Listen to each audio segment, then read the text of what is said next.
Hi, നിങ്ങൾക്കറിയാം ഞാൻ health അവയർനെസ്സിനെ പോലെ തന്നെ ഡെൻ്റൽ അസിസ്റ്റൻസിന് വേണ്ടിയിട്ടുള്ള ഒരു കോഴ്സ് പോലെ അവർക്ക് യൂസ്ഫുൾ ആവുന്ന കുറേ ടോപ്പിക്സുകളും ചെയ്യാറുണ്ട്. ഇപ്പോൾ റിക്വസ്റ്റ് ബേസിലാണ് മിക്ക ടോപ്പിക്കും ഞാൻ ഇടാറുള്ളത്.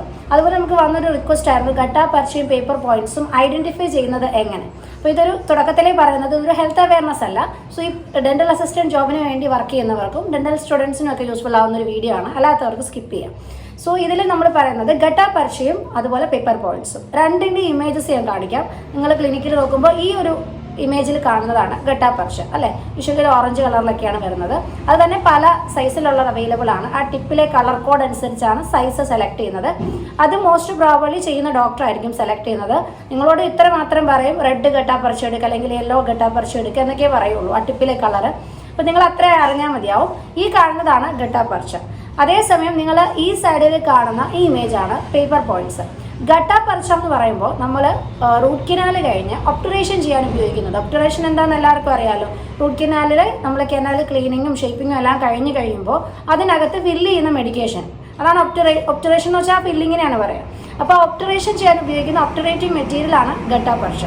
ഓക്കെ. അതേസമയം പേപ്പർ പോയിന്റ്സ് എന്ന് പറഞ്ഞാൽ നമ്മൾ ഈ ഒപ്റ്ററേഷനൊക്കെ ചെയ്യുന്നതിന് മുമ്പ് ക്ലീനിങ് ആൻഡ് ഷേപ്പിംഗ് എല്ലാം കഴിഞ്ഞ് കഴിയുമ്പോൾ നമ്മൾ ഇതിനകത്തെ വാട്ടർ, ഈ ഒരു ചെറിയ കനാലാണല്ലോ, ഈ കനാലിനകത്തെ എല്ലാ വാട്ടറും നമ്മൾ എന്ത് ചെയ്യണം, അബ്സോർവ് ചെയ്ത് ഫുൾ അതിനെ ഒന്ന് ഡ്രൈ ആക്കണം. എങ്കിലേ ഉള്ളൊരു പ്രോപ്പർ ആയിട്ടുള്ളൊരു റൂട്ട് കനാൽ നമുക്ക് കംപ്ലീറ്റ് ചെയ്യാൻ പറ്റുള്ളൂ. സോ ഈ ഡ്രൈ ചെയ്യാൻ വേണ്ടി ഉപയോഗിക്കുന്ന ഒന്നാണ് പേപ്പർ പോയിന്റ്സ്. നമുക്കല്ലാതെ കോട്ടൺ ഉപയോഗിച്ചോ അല്ലെങ്കിൽ നമ്മൾ ഡ്രൈ ചെയ്യുന്ന സ്പ്രേ ഉപയോഗിച്ചോ ഒന്നും അത് അത്രയും ഡ്രൈ ആവത്തില്ല. അതേസമയം നമ്മൾ ഈ പേപ്പർ പോയിന്റ്സ് എന്ന് പറയുമ്പോൾ കറക്റ്റ് ആ കനാലിൻ്റെ ഷേപ്പാണ്. ഇത് ഇട്ട് കഴിയുമ്പോൾ നല്ല അബ്സോർബൻ്റ് ആയിട്ടുള്ള മെറ്റീരിയലാണിത്. സോ ഉള്ള ആ ചെറിയ വാട്ടർ കണ്ടനെ പോലെ അബ്സോർവ് ചെയ്തെടുക്കും.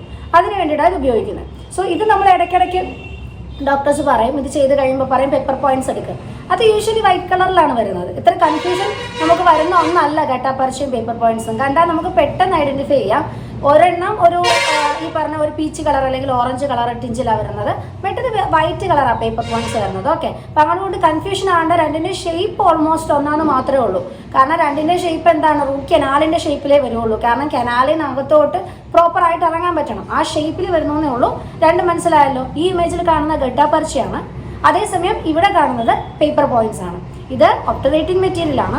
ഇത് നമ്മൾ വാട്ടർ അബ്സോർബ് ചെയ്യുന്നതിന് വേണ്ടിയിട്ട് ഉപയോഗിക്കുന്ന മെറ്റീരിയലാണ്. ഇത് റിക്വസ്റ്റ് ചെയ്ത ആൾ എന്നോട് ജസ്റ്റ് ഇത് ഐഡൻറ്റിഫൈ ചെയ്യാനുള്ള ഫീച്ചറുകൾ മാത്രം ചോദിച്ചുകൊണ്ടാണ്. പിന്നെ ടെക്നിക്കൽ സൈഡൊന്നും ആവശ്യമില്ല. ഗട്ടാ പർച്ചയുടെ എന്താണ് കണ്ടന്റ് എന്താണെന്ന് പറയേണ്ട കാര്യമില്ല. ഇത്രയും മാത്രമാണ് അദ്ദേഹം റിക്വസ്റ്റ് ചെയ്തത്. ഞാൻ അത് പ്രകാരമാണ് ഈ വീഡിയോ ചെയ്തിരിക്കുന്നത്. സോ ഗട്ടാ പർച്ചയും പേപ്പർ പോയിന്റ്സും ഇനി മാറിപ്പോകരുത്, മാറിപ്പോകത്തില്ലെന്ന് വിചാരിക്കുന്നു. നിങ്ങൾക്ക് ഇതുപോലെയുള്ള ചെറിയ ഡൗട്ട്സ് ആണെങ്കിൽ നിങ്ങൾ ധൈര്യമായിട്ട് കമൻറ്റ് ചെയ്തോളൂ. സമയം കിട്ടുന്ന അനുസരിച്ച് ഞാൻ വീഡിയോസ് അപ്ലോഡ് ചെയ്യുന്നതായിരിക്കും. ഇത് ചോദിച്ചാൽ മോശമാകുമോ, ഇത് വളരെ സിമ്പിൾ കാര്യമാണ് എന്നൊന്നും വിചാരിക്കേണ്ട. എല്ലാം അറിയുന്നതായിട്ട് ആരുമില്ല. നിങ്ങളെ ഹെൽപ്പ് ചെയ്യാൻ വേണ്ടി മാത്രമാണ് നമ്മളിവിടെ ഇരിക്കുന്നതും.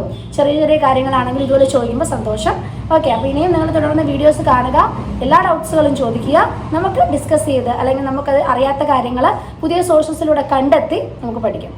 വീണ്ടും മറ്റൊരു വീഡിയോയിലൂടെ കാണും വരെ.